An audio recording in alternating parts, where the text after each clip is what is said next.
Bueno, pues el último sistema de compresión que os vamos a explicar es el ICS. Bien, el ICS es un sistema de compresión que están montando marcas como Ethic, antiguamente también lo montaba District y alguno más que se me olvida. Y como podéis ver, si os fijáis en la horquilla, ¿vale? Veréis que simplemente hay como un orificio, pero no tiene ningún tipo de rosca ni nada. Aquí podemos meter un tornillo y el tornillo simplemente se pasea, ¿vale? Entra y sale. Aquí tengo el tornillo, ¿veis? Entra y sale. O sea, el tornillo aquí no hace nada. ¿Qué pasa? Bien, el sistema de compresión de ICS se monta de una manera bastante peculiar. Dentro de los manillares, en la parte interna, encontramos una especie de araña, ¿vale? No sé si la vais a ver, lo voy a intentar, a ver si le doy luz con el móvil y así lo veis bien.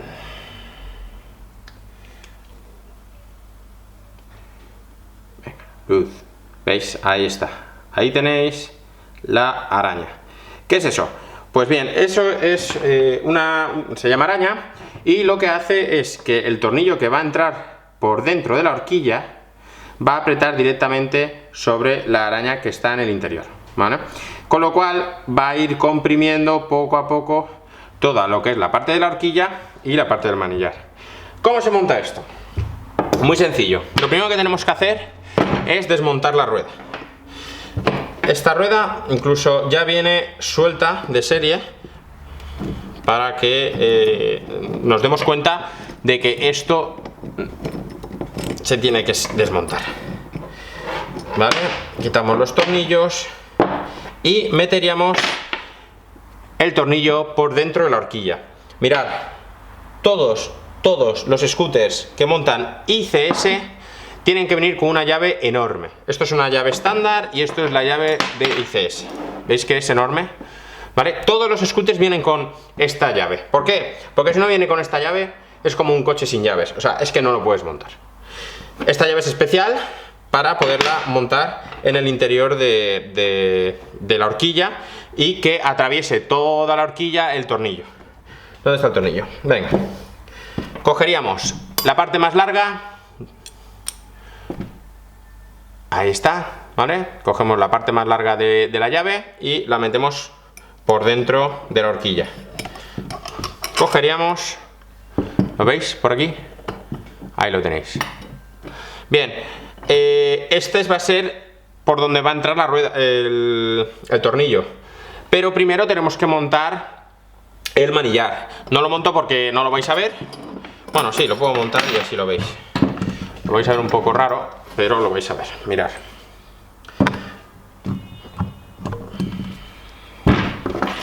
Soy un poco cafre. Vale. Montamos el manillar. Le daríamos la vuelta al scooter. En este caso yo simplemente lo voy a inclinar, pero le daríamos la vuelta. Pondríamos lo que es el manillar y la horquilla bien centrados, ¿vale? Se me ha movido. Ven para acá. Llave, tornillo y lo metemos. Lo metemos.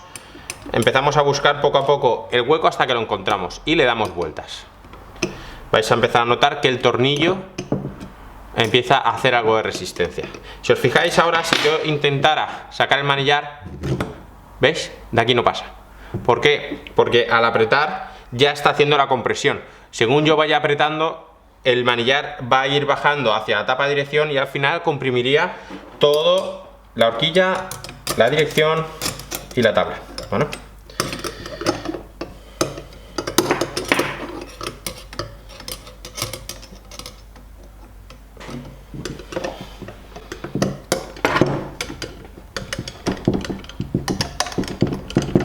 Si os fijáis, donde está el clamp va a ir bajando poco a poco y cada vez hay menos espacio. ¿Vale? Esto lo estoy haciendo para que estéis viendo cómo va haciendo la compresión. Realmente no hace falta, con que cojáis y metáis bien el manillar, ¿vale? Vais apretando y ya está. Bien, una vez apretado, que notéis ya que está duro, volvemos a montar la rueda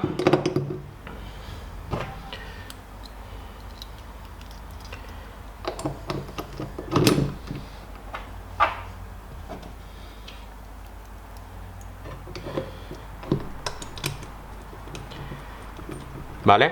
Usaríamos sus llaves pertinentes y miraríamos para ver si está bien centrado tanto el manillar como la rueda y la horquilla. Si está bien centrado, lo último que hacemos es apretar los dos tornillos del clamp. Imaginad que os ponéis a patinar y empezáis a notar que tiene algo de holgura. Tiene algo de holgura, se lo tengo que quitar. Bien, vamos, desmontamos la rueda, soltamos los dos clamps, perdona, los dos tornillos del clamp y esta llave, que esta llave la tenéis que tener siempre metida en la mochila, no la metéis en el bolsillo porque al final la clavaréis, lo lleváis en la mochila, lo metemos y apretamos porque se habrá soltado un poco. Volvemos a hacer la misma gestión. Apretamos, cuando ya notéis que está duro, montamos la rueda y por último siempre apretamos el clamp. Que tenéis prisa, vale, tenemos prisa. Cojo la rueda, la desmonto y me pongo a apretar la llave. Siempre vais a notar que va a estar duro porque el clamp no va a dejar que el manillar baje hacia la tapa y que en conjunto haga la compresión que tiene que hacer. Con lo cual, esto cuando lo vayáis a hacer, siempre hacerlo antes de salir de casa y antes de patinar. De esta manera siempre tendréis el scooter en silencio y funcionando correctamente. Nos vemos.